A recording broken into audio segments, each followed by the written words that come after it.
Am I on? Oh, I'm on. Hi. Good morning, everyone. Okay. Wow, that's a different view because I am using my tripod. Um, so you see more of things. And I have to remember not to look here. I have to look here, which is where my lens is, versus me looking at myself in the screen. So I have to look up at you all instead of looking at myself. Anyway, okay, good morning everybody. Aloha kakahiaka. Coming on. I don't know if I'm going to do this on a weekly basis. Monday is usually my day off. The possibilities are there. Okay, so on my holo holo journey, um, I you saw some pictures that I posted on Instagram, which floated onto Facebook, and these pictures were of a draft of a bodice or a top, or yeah, that kind of thing. And what I'm trying to do is I'm trying to get close enough to where something fits me, where I'm gonna be comfortable, and I can possibly make a costume. The reveal is not, I am not in anywhere, shape, or form close to the reveal, but that's what's going on. And for those of you who are watching and think that I'm not making sense, no, watch. No, don't do it. You know, don't come go look for me, or watch my thing and then go tell my roommate, my dearest loving sister Maser, and oh yes, she does come and tell me that people are saying that I am not making sense. Well, if I don't make sense to you, then don't watch me. That's just plain and simple. Am I making sense now? Do you comprehend that? Okay, delete if you have to, block if you have to. I don't care. Delete, whatever. I'm here to do it my way and not yours. Sorry about it, but that's how it goes, okay? Anyway, so yeah, so I did one try. I'm gonna post a picture because I belong to, so how I got number 2 draft came along and I did it again. And I did this pattern drafting with a pattern drafting system called SureFit Designs. And it's by all means not foolproof. There are, when you big like me, even with SureFit Designs, I am pushing the numbers to the point where I almost no fit. Okay, let's get that straight. And then I went on to, with the help of my friend Bianca, the closet historian, because I watch her a lot, because I relate to her, and she makes sense to me, and her too, Walaau, Walaau, Walaau, blah blah blah blah, yik yik yik yik, and she, but I can relate, and she's like, go look for the size chart then, or go look for this, go look for that. Maybe this going to help you. Maybe that going to help you. Trying to kokua the next person on that journey that they might have. And this is the journey that I'm on. If you're watching me, it's because you like hear what I'm doing and you like mahoe me. Wow, okay. So, and that's okay. I don't care you guys like mahoe me. If you guys aloha me and you guys want to follow along with me, go ahead. Come along. Holo holo with me. So I did a draft 2. I went up a notch, used another dot to create a little bit larger, and it did fit me a little bit better. I also paid attention more to where things are supposed to be and not where I thought that they're supposed to be. So you got to learn to trust the system that you're trying. Learn the system, trust the system, and then use that to try and help you to attain what you're trying to attain. And for me, it's to try and find something that fit. This is clothes, this is store-bought, yeah, t-shirt, spaghetti strap, what I call spaghetti strap. But tank top, yeah, so comfortable. I went on Hawaii this morning and did my thing in the yard. So sometimes even I use this to kind of gauge. Um, some of you may know Uncle Nishihara, and well, I call him Uncle Noosh, and I think his last name was Nishihara. I'm so sorry if I jammed that up. Oh my gosh. Anyway, Uncle Noosh went before he passed on. Now Uncle Noosh has passed away. Um, and before he passed away, Auntie Phyllis and Uncle Noosh said, "Boy, here, I give you my Aloha shirts because they don't fit me already. Uncle Noosh will lose plenty weight and the thing is real oversized." So had some shirts that I wouldn't wear only because, not that I'm not grateful to Uncle Noosh for giving me Aloha shirts for me wear, but I wouldn't choose those colors. That's not me. You know what I'm saying? So yeah, okay. So I had some was real nice. Oh my gosh. But even then they didn't fit me because Uncle Noosh was a little bit smaller than I was. Now this was when I was punching 475. Okay. Yes, brothers and sisters, boys and girls, I pushed at the highest I was 475. If you go look back a few years on Instagram, there's a picture of me in with Haleona Li'i in front of Maria Lanakila, and there's a whole bunch of us. I think there's like maybe, oh gosh, a line of people. I think, how many of us had? Oh god, maybe about almost 12 of us. Michelle Pupuno, Holoa Mokuwalar, Emile Cabanilla, Kalele Mahoy, Uncle Ed Ralar, Corey Sasaoka, Auntie Phyllis, Auntie Phyllis Ross. These people were all in this picture, and we're standing towards the front of Maria Nakila, and we're there. I was 470. That was the heaviest. In fact, that particular day, I was so pehu, and I was having problems with my back. I couldn't put on my shoes. I had a time to put on my shoes, and my feet was swollen, pehu, and I no good. Yeah, okay. So been there, went down that road. Several years later, I can now fit Uncle Noosh's 4 extra large shirt. I was pulling almost the 22-inch neck wouldn't fit, and even that is now king size company that I order most of my clothes from does go beyond 22. At one point 22 was almost their largest. I think it was 22 and a half, and that was it. So yeah, and then took control of that, started going back more often to the doctor.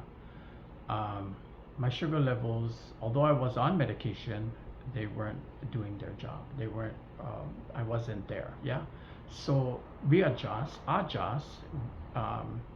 re-prescribe, and then I went on this drug called Ozempic.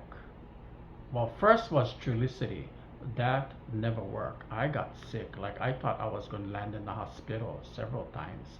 Once was at work because it would give me gastro pains, and I was so sore. Like, I'm in the office in PBX and I'm hunched over, and everybody's like, "Dan, are you okay?" I said, I don't know if I gotta go emergency room, but this thing is sore. And so yeah, I went through all that. Sharon almost took me, but it was Trulicity, and it was doing that to me. Okay, took me off of Trulicity and tried Ozempic. Wow, Ozempic was okay for me. Not only did it curb my appetite, but the way those type of drugs work, those medication for diabetes work, is that they make you shishi all your excess sugar out of your system.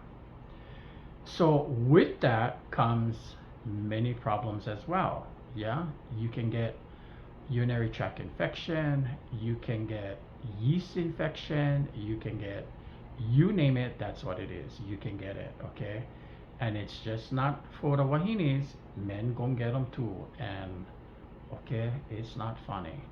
Anyway, um, so I went on Ozempic, and then I started to lose the weight, and here I am now.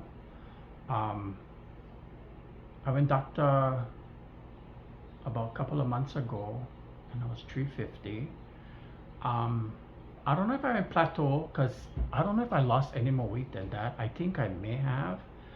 So I might be lower than that. I do have another schedule of appointments coming up with my regular physician and with my diabetic specialist at the Mount Medical Group, Rose Ferranda. She's wonderful. Don't be scared of her. She's really, really, they're wonderful over there. Even at my medical group, my doctor's Dr. Bidell. She's wonderful. She's a doll. I love her. Anyway, so yeah, that's what I've been doing. So when I lost all this weight, I was like, oh my gosh, maybe this thing. So, you know, I went real heavy with my Hawaiian quilting. I opened up how many big quilts to fold it up and waiting me for jump back. I went down this rabbit hole and this is part of that rabbit hole. I'm still in the tunnel of the rabbit hole. So I don't know where I'm going with this. All that. I can see the light at the end because now I'm getting, see, my whole thing, even from way before, part of the journey started many moons ago. I've always been fascinated with sewing. From watching Grandma Shibao sit at the sewing machine, mending things, and you know what it is? It's not the physical act of sewing and putting the fabric together. It's watching the parts on the sewing machine move. The thread thing in the front, the needle bar thing in the front, the bugger move. The arm thing on the top of the sewing machine, the bugger move. You open the side of the sewing machine, the door on the side, you see all the gears look like sugarcane train, yeah, because the bugger she crank, yeah, like that, the arms spin, look like the train. All of that, the mind, I love it. I used to love the train, and it was the wheels on the bus go round, yeah, was all that, the train wheel turning and all of that kind of stuff. All was me, yeah. The windshield wiper on the buses before, even now, the tour buses, the windshield wiper, all move different. Anything that is different, I like figure out. I like investigate. Before school bus doors was double door, and the door used to open up, fold up. Oh, that was wonderful. The bus door can fold and everything. How the airplane, the steps used to Aloha Airlines. Before days when never have jetway Kaului Airport, you have to lower the step. They have to, you know, you stay by the door. The stewardess is over there posing, and she's turning the button up on by the door, and she's watching as the step go down. I used to mock all that, everything. Yeah, fasten your seat belt. I could do that routine like I could work. I couldn't fit in an hour. I could work the White Airlines. I could talk on a microphone. Okay. So now you know where all that came from and why I was so. That's why I love all my old-fashioned sewing machines, because I can hammer the what we call a faceplate. Like you can hammer the stuff on the side. You can watch the wheels go. You oil the underneath, and all of those gadgets underneath, they all move to make the sewing machine work. And no kamea, those things just I love it. You know, I love it. So okay, so but I've also with that was what that machine could make, what people could use that to make. My auntie, through marriage, my Auntie Chichang Kawabata, aloha to my cousin Don, aloha to my cousin Walter, my cousin Dean. My Auntie Chichang was married to Uncle Blackie Isamu Kawabata. Okay? Uncle Blackie's sister was Ritsuko Hirata. Ritsuko Hirata was Maui Fashions on Main Street. The two Japanese ladies with the bouffant hair and the glasses that went up there, and with the chain and the sweater with the chain guards. If you folks knew those two aunties, I want to know their names. I want to go and put flowers on their grave. Let me know who they were. Come on, my Japanese community and all of the people who had gowns made from them. I want to know who their names were. I want to go put flowers on because these particular ladies, and there were many ladies like that in Maui. Yeah, every camp, plantation camp, had one lady that could really, really sew, and I mean couture sewing. They knew it. They knew how. Oh my gosh, they knew how. My auntie R, amazing what she could do. Holoku overnight like that. Um, she used to live. The old house was Mill Street, where David Malo Circle is. At the very end, was Auntie R folks' house, where Circle, where we call it Circle. People of my age group, yeah, you know, we all graduate 1985. I'm 56 years old. My age group, we call that place Circle K because that was the first one to open over there. And ever since then, we don't care what the name turned into, it's Circle K. All right. So that corner, Dickinson and Mill, was my auntie guy's house. That was the first house that she had. That's when I came to realization that, oh, I get stories of that house. That's a whole different film action. We won't go there today because, yeah, anyway. But Auntie Ritsuko Hirata, she was Lahaina's, one of Lahaina's. I want to say Lahaina had a few. Had Mrs. Ibanez up at Lahaina Pump. So all the, you know, Filipinos and our Filipino friends probably went to people like Mrs. Ibanez up there. Auntie Ritsuko Hirata, she came from Pokuli Camp. She learned from another Japanese lady who lived in Pokuli Camp. And according to Auntie Laurie Gomez, who knew Auntie R very, very well, and you know, I love you, Auntie Laurie Gomez. Anyway, at Auntie R's funeral, Auntie Laurie did the eulogy. She gave a manao of Auntie Ritsuko, and I think Auntie R was apprentice to this Japanese lady up in, and I don't know who the Japanese lady was. If anybody knows that Japanese lady name, give me the name too, because we're gonna have to go look for where her and we'll go put flower for her too. Okay, so Mrs. Hirata went and she was an apprentice under her for 9 years before, 9 or 10 years before she actually went off and could do stuff on her own as a seamstress under that Japanese lady. That is typical. That is typical of apprenticeship within the Japanese structure of being an apprentice to an artisan.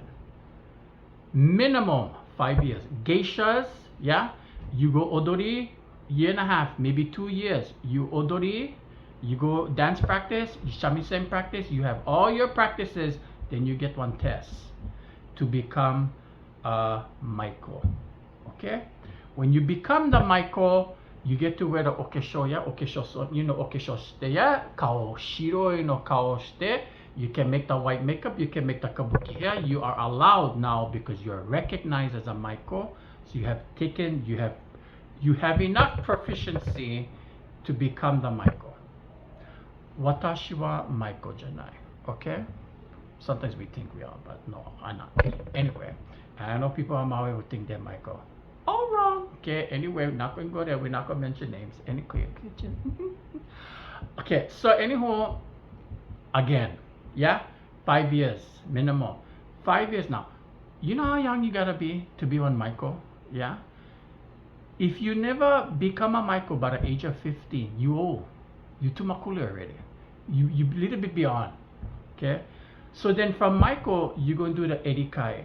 You're going to have the color change ceremony, and the edikai ceremony will then make you a geiko, the geisha. Okay? America and around the world, they're known as geisha. But in Kyoto, they're known as geiko. Now, you have a whole different look as a geiko. You're expected to hold yourself to a certain esteem, a certain way. All artisans in Japan do conduct themselves in that way. Some some professions, some artisans, little bit different, yeah, little bit different. But when you in a structured system like Geiko Maiko, yes, Maiko Geiko, yeah, you are you the persona of it. You know, you cannot get it once you're in it. You cannot get away from it. You cannot get away from it. Even Sachio Inoue is a master odori sensei in Kyoto. And she is Yondaime? Godaime. I think she's the fifth, fifth or sixth generation of her line of Odori Sensei, and to carry the name. Yeah. So not only do you learn the craft, you change everything and you become your sensei's name. Maiko too. Maiko, you are given a name, and that's the name you're given by your okasan, your mom, your geisha mom, and that mom gonna give you that name under the house of whatever. Yeah. Miyagawa-cho is the actual district. Like Gion, there's Miyagawa-cho. Get 5, I think. I cannot remember the other names. But anyway, just giving you some hints here to us Japanese and how we kind of think.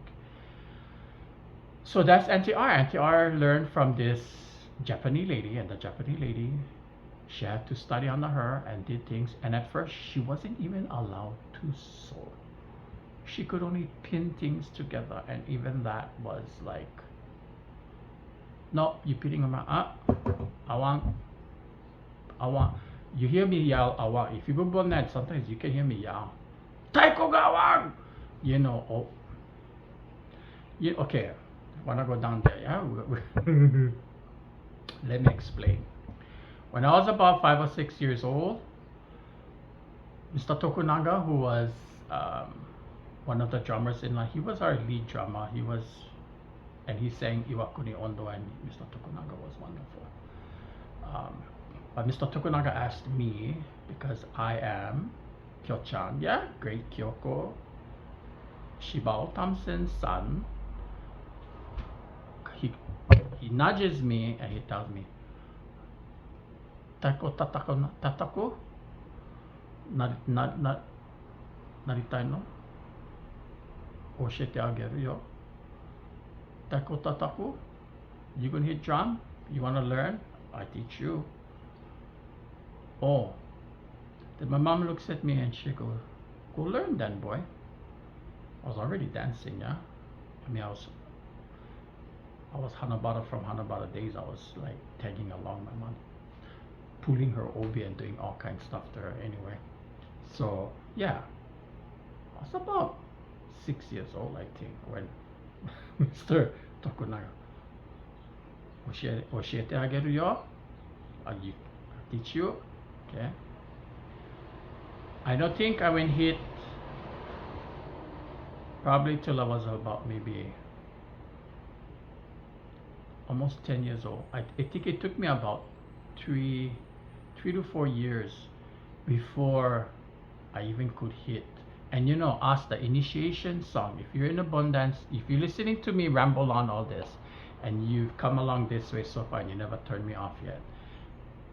Our abundance, one of the songs is Jugoya Odori, and that was Jugoya. You have to learn Jugoya Odori, and because it had it has a constant beat, it has a constant tempo, and for us Taiko Tataku no shito, Taiko Utsu no shito, you had to master Jugoya Odori. Once you got Jugoya Odori, you practice, and then from then on you gotta make yourself better, and you gotta put yourself to where you can, what you're gonna hit. If they ask you, you gotta go. Yeah, that's just how it is. So for me, it was like 3 or 4 years before I was allowed. And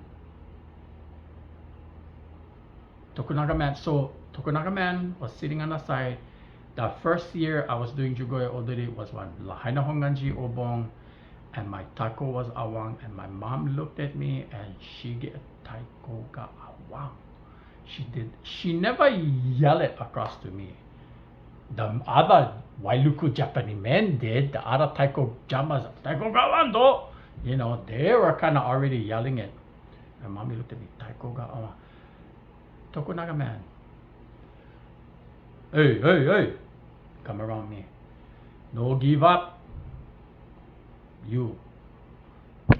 So he stand right next to me, and on the side of the drum, he stayed. Tap the side of the drum with his hand. Okay. Yeah, yeah, good, good. Yeah, yeah. Slow down. Yeah, no rush. Yeah, good, good. Yeah, dekiru, dekiru. My mom came around second because my mom is a sensei. My mom is a teacher, so she's dancing in the middle. So now she went all the way around. So she's coming around the other way. So Tokunaga man told her, naoshita, meaning I fixed it. And mom looked at me and she gave me that. She gave me the wink. Oh my gosh, I miss seeing that.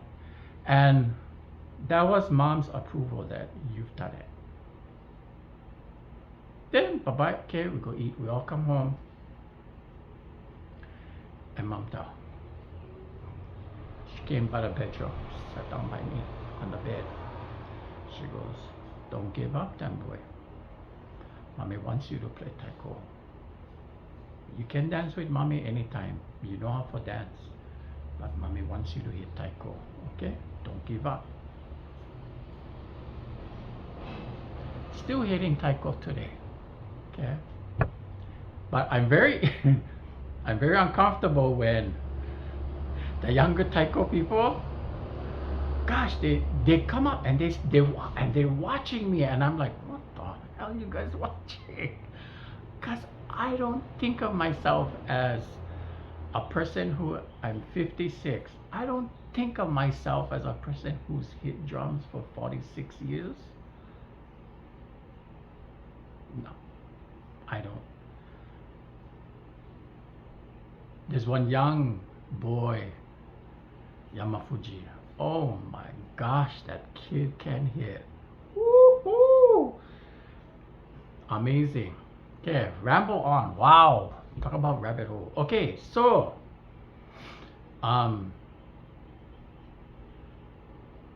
all of that was a discussion because it went from one to the next. Yeah,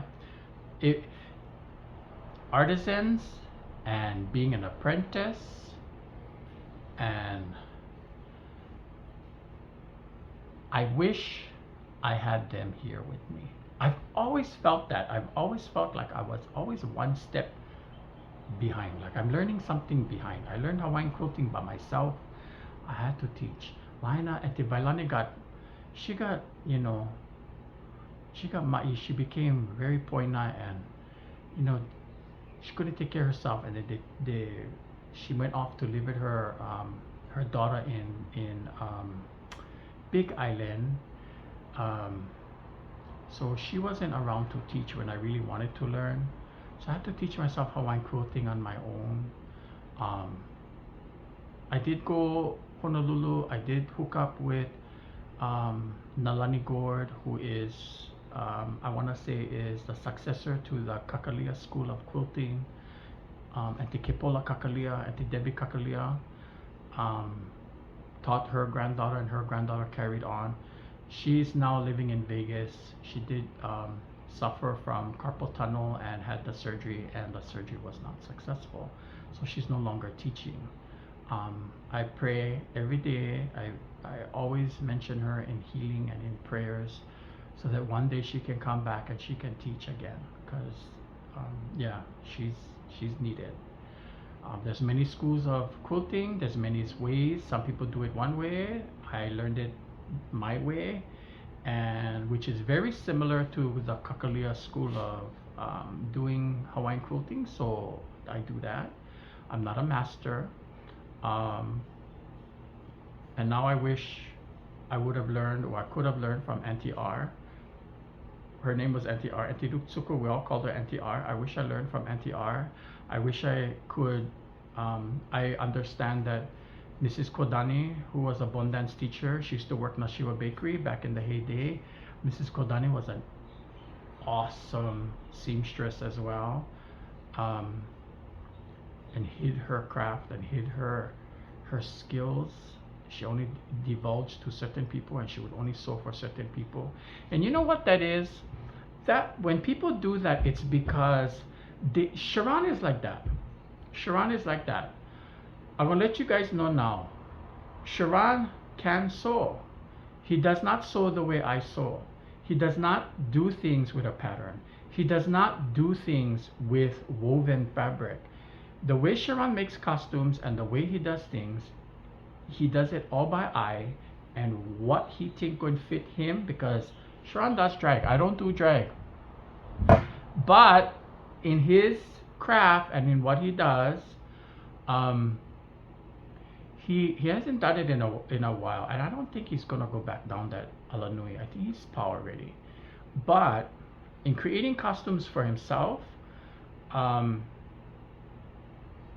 he just buy yards and yards of fabric and stretchy fabric and stuff, and he'll just sew them. Like one time he sewed something and it didn't fit. Threw him on the side. Then he came back to it, and he would cut one extra fabric and he would put them in. We would call it a gusset. He just would add them on, like, oh. So he ripped out all the seams, did that, put them together, blah blah blah, add them on, sewed it so that you cannot see the stitch mark all going on that piece that was already sewn together. He would hide them in part of the seam with the gusset, and it just, you couldn't even tell the gusset was there. And you know, when they do shows and they're on stage, they're usually twirling around, jumping up and down, spinning around, doing stuff. You don't see that. You don't see under the arm. You don't see the gusset that's there. You don't see the extra seams that are on the garment. You're looking at the whole picture, yeah? The face, the hair, the iggies. You're seeing all of that. You don't know what's involved. I don't sew all of that. No. And okay, so let me tell you, I did try sewing. I did try getting one pattern, and MCC used to have Cheryl Nakasone, and during my time when I was at MCC in the 85, 86 years, I think it was, maybe even 87, was Cheryl Nakasone and Kay Stone. And Kay Stone had the beginning sewing classes. So okay, I went. I took, because I changed my major, because yeah, whatever. I changed my major. I wanted to do fashion technology. Okay, try it, thinking I was going to do it. Okay, wait. Do it. Wait. Go. Okay. Nobody told me, even if I bought the largest pattern, nobody told me that the thing wasn't going to fit. And then I failed that project because the garment didn't fit. And I says, well, so she says, didn't you measure yourself? I said, yes, I did. And she says, so if you measured yourself and you looked at the pattern, then I says, well, how was I gonna make it fit if I don't know how to enlarge them to fit me? Right? I don't know how to do that. I'm in the beginning class. I mean, I can look at the pattern. I could tell. And yeah, the thing was a little bit, oh yeah, this thing not gonna fit me.